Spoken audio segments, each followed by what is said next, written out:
Good evening and welcome to Sports Scene, where football is very much in the forefront. In Thousand Oaks, 20 veteran quarterbacks, running backs, centers, and receivers showed up today as the first week of rookie camp ended. Paul Crane reports on what's happened so far.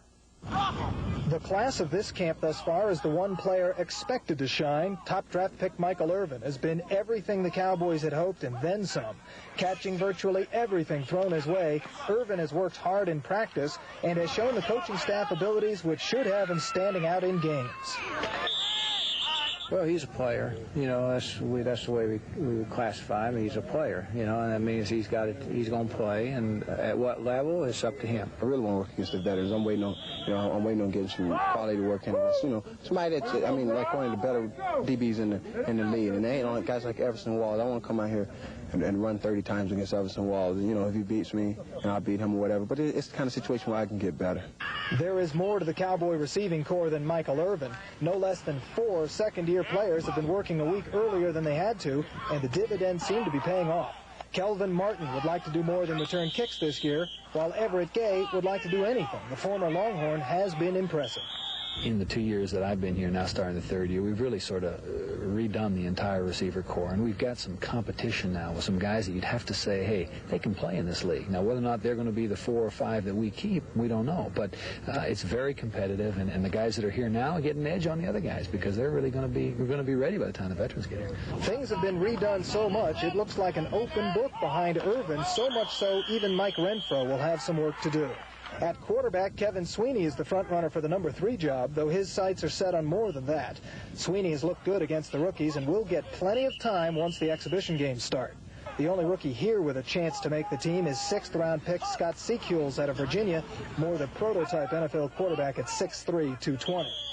Defensively, the highest draft pick was the only real holdout. Second-rounder linebacker Ken Norton Jr. didn't get to a practice before Thursday and is still a little behind everyone else, but is already showing signs of being the big hitter he was at UCLA. It feels good to finally, you know, unload on somebody. You know, you run around to hit and to sweat. You know, it's kind of, you know, something to it that's kind of enjoyable.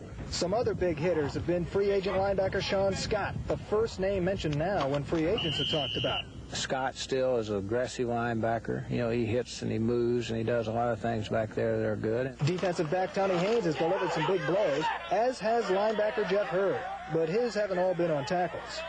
An area which could see some real changes is the offensive line. Veterans Nate Newton, Jeff Zimmerman, and Kevin Gogan have been here all week trying to lose weight, while rookies Dave Wydell, Mark Hudson, and Owen Hooven have already started throwing some pounds around. It is going to be a very exciting competition, and unlike what we'd like to do, go into camp with our starting 5 guys, we're going to have a lot of competition. It's going to be a tough camp, and it's going to be a camp where the best players are going to have to rise to the top. Now that the first full week is done, everything changes. The veterans start reporting today and are all supposed to be in by Thursday, at which time most of the rookies get put on the back burner and the Cowboys start getting ready for opening day.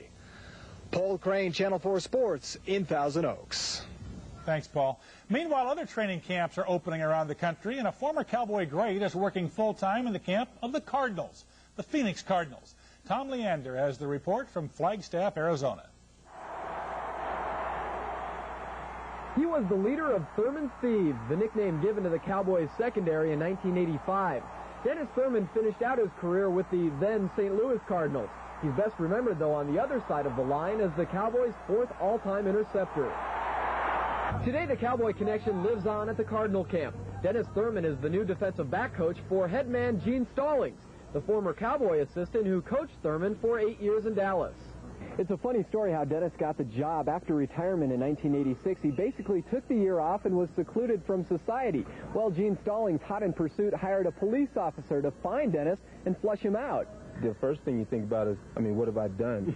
And then, you know, you sit there saying, well, do I have any tickets? Do I have any warrants out? I mean, all those things, you know. So it was interesting, but it turned out that he just wanted to get in touch with me. Now Dennis is getting in touch with the Cardinals' Swiss cheese secondary, one that was full of holes last year. To plug some of those gaps, Dennis may turn to number 23, a free agent in Cardinal camp, Dennis's younger brother, Junior Thurman. It's difficult because I think he's sometimes he's kind of hard on me. He gives me a funny look at times, and then I know he's not too happy with what I've just done. You want to see him do well from a brother-brother standpoint. I mean, a love relationship. But at the same time, you also have to be honest, and you have to give a true evaluation, because he's a football player out there trying to make it just like all the others are. Thurman's defensive backs get their first regular season test on September 4th in Cincinnati. Then the Cards make their home debut in a Monday night game against none other than Thurman's former employer, the Dallas Cowboys. My loyalty has changed. I mean, I played there for 8 years. I loved every moment of it. I mean, we had a tremendous amount of success as a football team and as an organization, but, you know, we're trying to institute that and bring that to Phoenix. And if we have as much success here as we had in Dallas, and the people of Arizona will be very happy. In Flagstaff, Arizona, Tom Leander for Ted Dawson's Sports Scene.